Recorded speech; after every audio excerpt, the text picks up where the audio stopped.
Mr. Tongo said in his testimony here that I have fought throughout my life for what I thought was right, and now at the end of it I am determined, for the sake of history as well as the purposes of this tribunal, to the best of my ability and recollection, to tell the full truth as it is known to me, neither attempting to evade responsibility which is mine, nor accepting that which others would transfer to me. The tribunal has seen that what Mr. Tongo thought was right was those principles which general morality approves. It has seen that he has indeed fought for it throughout his life. The tribunal has seen under its very eyes that the fight continues. Here is obviously a man who has made enemies, and by those enemies he may be known. His enemies are the militarists. And why not? For he is, as Admiral Suzuki said, simply but expressively, a man known to have opposed war. That has been his life's work, until by the irony of circumstances, he's come to be cast into the same dock with those against whom he has fought. A defense counsel once, in cross-examining Mr. Tongo, suggested that his testimony verged on the incredible when it showed that he had won a point over so powerful an autocrat as the chief of the Naval General Staff. He forgot even a brigand can be controlled by force of character. As my last word, I want to suggest to the tribunal that that is the clue to the case of Tongo Shingenori. We can say that he was, certainly not the only such, but one of few men of character and principle shown by evidence here to have occupied important office in Japan.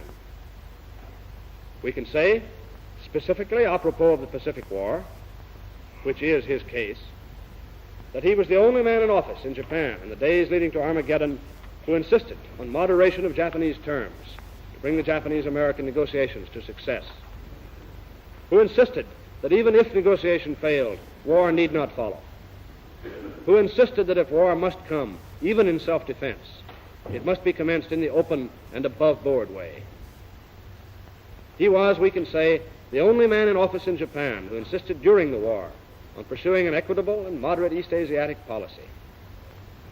We can say that he was the man in office in Japan who not only insisted from its first day on ending the war, but made the necessary desperate and courageous effort which resulted in ending it. Can we not say on the evidence that he was the only man in office in Japan who from 1928 to 1945 consistently and stubbornly insisted on sincere observance of international good faith and morality, fought aggression and militarism? What shall be his reward?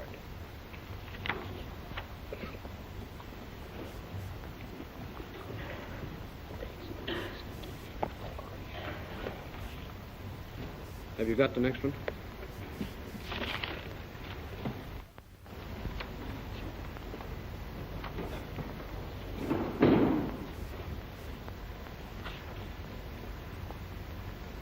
Has it been distributed?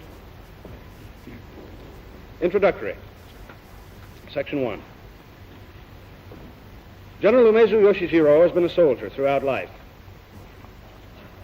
If he has been a soldier, and nothing more, carrying out the duties of a soldier's profession, an honorable profession, if we may judge from the fact of two representatives of it being on the bench of this tribunal, if he trained himself to defend his country, carried out his orders faithfully and honorably, and never passed the bounds of a soldier's duty to meddle with the making of the policies of his country or to promote aggression against another, he must be adjudged not only an innocent man, but one deserving of praise.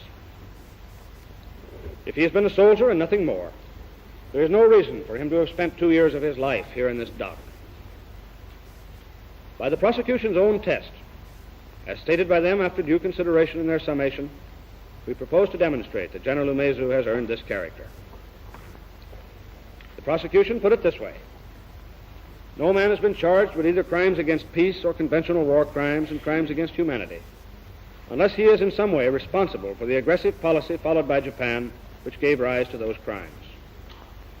No man has been charged in this proceeding because of any act committed or any statement made by him in the course of his official duties, pursuant to an already established policy, if those matters were his only connection with that aggressive policy.